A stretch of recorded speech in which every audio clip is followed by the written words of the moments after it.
Bonjour à tous, nous poursuivons avec la 9e Mishnah du 9e Pérec. La Mishnah nous enseigne ici, par rapport à ce que nous avons vu dans la Mishnah précédente, les Vestot Tagouf. Nous avons vu qu'une femme peut avoir un V7, c'est-à-dire un cycle régulier. Elle a ses règles, toujours une date précise, le 1er du mois, le 5 du mois, ou après tant et tant de jours des dernières règles, tous les 28 jours, tous les 30 jours, tous les 35 jours. Il y a aussi des vestagouf, c'est-à-dire qu'elle a des frissons auparavant, elle éternue, elle bâille, elle s'étire, et ensuite elle a des saignements. Ceci se reproduit déjà 3 fois, donc elle fixe un V7 par rapport à ce qu'elle ressent dans son corps. Et lorsque va arriver donc ces étirements, ces frissons, on sait que ces règles arrivent immédiatement. Et là, la Mishnah Tête poursuit, nous dit si elle avait l'habitude de voir de ces saignements, d'avoir ces règles au début des vestot, c'est-à-dire lorsqu'elle commence à s'étirer, au début elle commence à éternuer. Donc, même si elle n'a pas vérifié maintenant, elle a éternué, on va dire tout ce qu'elle aura touché après avoir commencé à éternuer est impur, puisque peut-être que le sang est déjà arrivé. Besof avestot. Si elle avait l'habitude à chaque fois d'éternuer pendant de longues minutes, et ensuite le sang arrive qu'après, donc là si elle a touché des tarotes alors qu'elle avait commencé à éternuer ou à bâiller, etc., eh bien tout ce qu'elle a touché reste pur, puisque généralement le sang n'arrive que vers la fin. Rabbi Yossé Omer, Afiamim Veshaot Vestot. Rabbi Yossé dit même les jours et les heures peuvent être considérés comme un V7.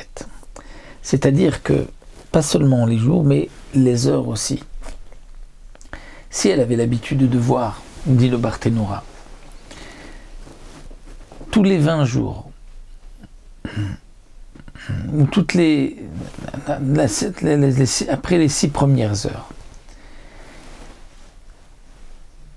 donc elle sera permise pendant 20 jours jusqu'à la fin des 6 heures, et ensuite lorsqu'on commence les deuxièmes 6 heures, on sait que donc au milieu de la journée, elle a l'habitude d'avoir des saignements tous les 20 jours, mais pas le matin, mais après 6 heures du début de la journée. Donc 20 jours plus tard, elle sera permise encore pendant 5 jours, et le matin aussi pendant les 6 premières heures, mais ensuite elle sera impure. Elle sera interdite, on va dire. Si elle a des saignements, elle est impure. Si malgré tout, dit le Barthénora, elle a vérifié après ces 6 heures et elle a vu qu'elle n'a rien, eh bien elle sera permise toute la journée. Ça c'est d'après Rabbi Yossi.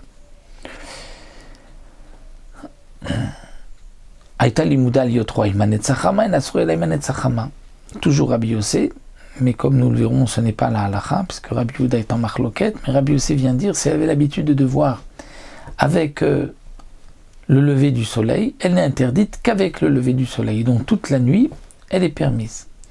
Lorsque passe le lever du soleil et elle n'a pas eu de saignement, elle sera permise toute la journée. Puisque pour Rabbi Yossé, c'est le moment, le shat V7 qui compte. Et puisque au moment elle n'a rien eu, donc avant et après, c'est permis. Rabbi Yehuda Omer, Kol Hayom Shela. Rabbi Yehuda dit non. Kol Hayom Shela. C'est-à-dire, elle est permise toute la journée. On parle dans le dernier cas où elle avait l'habitude de voir avec le Netzachama, avec le coucher du soleil. Donc elle n'a rien vu. Après le lever du soleil, elle est permise toute la journée. Donc c'est-à-dire à partir de la journée et la suite aussi, les nuits qui suivent. Mais la nuit d'avant, elle est interdite. Et comme nous explique ici le Barthénora, ce qui est marqué qu'elle avait l'habitude de voir avec le lever du soleil, c'est-à-dire à la fin de la nuit, avant le jour. Donc on va lui interdire le moment de son V7, puisque non pas qu'elle voyait au lever du soleil, mais un peu avant le lever du soleil, donc on va dire que toute la nuit est interdite. Et de même pour Rabbi Yehuda, sera le contraire, c'est l'habitude de voir en journée, elle sera interdite toute la journée. Pour Rabbi Yehuda, on tient compte de la Ona, jour ou nuit. Si elle avait son V7 ces règles, normalement, elle a fixé la nuit, donc toute la nuit est interdite, même si c'est à la fin de la nuit qu'elle a l'habitude de voir. Si c'est le jour, toute la journée, elle est interdite. Alors que pour Rabbi Yossé, nous avons vu que s'il y a une heure précise, c'est que cette heure-là, ni avant et ni après, même dans la même journée ou même dans la même nuit. Voici donc pour cette Mishnah, la Mishnah tête. Et là donc nous voyons aussi ce din, donc des jours de précaution, que lorsque le V7 va arriver, en fonction des calculs, la femme est interdite ce jour-là à son mari. Peut-être que le sang va arriver immédiatement à chaque instant, et donc elle sera interdite. Donc, halakha comme Rabbi Yehuda, que lorsque le V7 doit arriver tel jour, donc cette journée tout entière est interdite, parce que ce n'est pas juste l'heure qui est le V7, mais la journée tout entière.